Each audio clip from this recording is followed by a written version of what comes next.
మహాగణుడు పరిశుద్ధుడు యేసుక్రీస్తు ప్రభుల వారి శ్రేష్టమైన ఉన్నత పరిశుద్ధ నామములో ప్రియులారా మీకు అందరికి వందనాలు తెలియజేస్తున్నాను.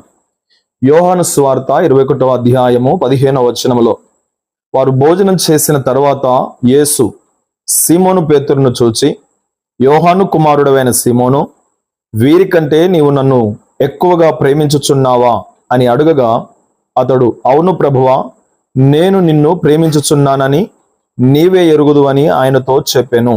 యేసు, నా గొర్రె పిల్లలను మేపమని అతనితో చెప్పెను.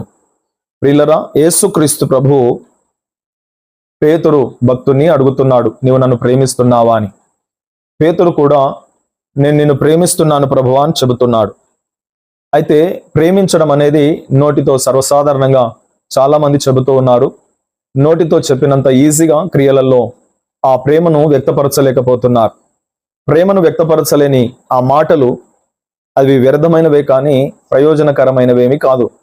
ఎందుకు అంటే ప్రేమించువాడు క్రియ ద్వారాను మాట ద్వారాను ప్రేమించాలి, అది చూపించగలగాలి. ప్రియమైన వారులారా, ప్రభు అయిన యేసుక్రీస్తుల వారు చెబుతున్నటువంటి మాట, ఒకడు నన్ను ప్రేమిస్తే నా మాటను గైకొంటాడు అని చెబుతున్నాడు. ప్రభువును ప్రేమించిన వారు ప్రభు యొక్క మాటలను వెదుకుతారు, ప్రభు యొక్క మాటలలో అంతరార్థాన్ని గ్రహిస్తారు, ప్రభు యొక్క మాటను అనుసరించి నడుచుకుంటారు. ప్రభు అయిన యేసుక్రీస్తు ఏమి చెబుతాడా, ఏది ఆలకించి నడుచుకుందామని ఆయనను వెంబడిస్తారు. నీవు నేను ఒకవేళ ప్రభువును ప్రేమిస్తున్నామని చెబితే మొట్టమొదట చేయవలసిన పని ఏంటంటే, ప్రభు అయిన యేసుక్రీస్తు ఏదైతే మన నుండి ఆశిస్తున్నాడో, ఏదైతే మనలో నుండి రావాలని ఉద్దేశం కలిగి ఉన్నాడో అట్టి క్రియను మనము చేతల ద్వారా ప్రియులరా చూపించగలుగునట్లుగా ఆయన మాటలను గైకొన్న వాడే ఆయనను ప్రేమించినట్లు. ఒకవేళ మాట ద్వారానే కాకుండా చేతల ద్వారా నువ్వు చూపించలేకపోతే ఆయనను నిజంగా ప్రేమించిన వాడవు కాదు, ప్రేమించిన దానవు కాదు.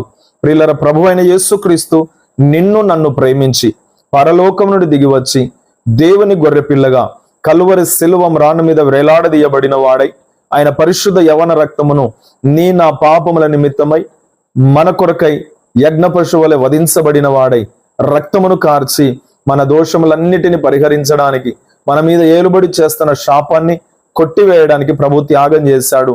ఆయన ప్రేమ ద్వారా ఆయన తన క్రియల ద్వారా చూపించగలిగాడు. అలాగుననే నువ్వు యేసయ్యను ప్రేమిస్తే ప్రియులరా, నీ క్రియల ద్వారా కూడా ఆయనను ప్రేమించిన విధానాన్ని, ఆయనను గణపరిచే విధానాన్ని నువ్వు చూపించగలగాలి. అట్టి ప్రేమ నీ జీవితములో, మనందరి జీవితములో క్రీస్తు యేసు పట్ల వ్యక్తమగునుగాక. ఆయన ఎడల మన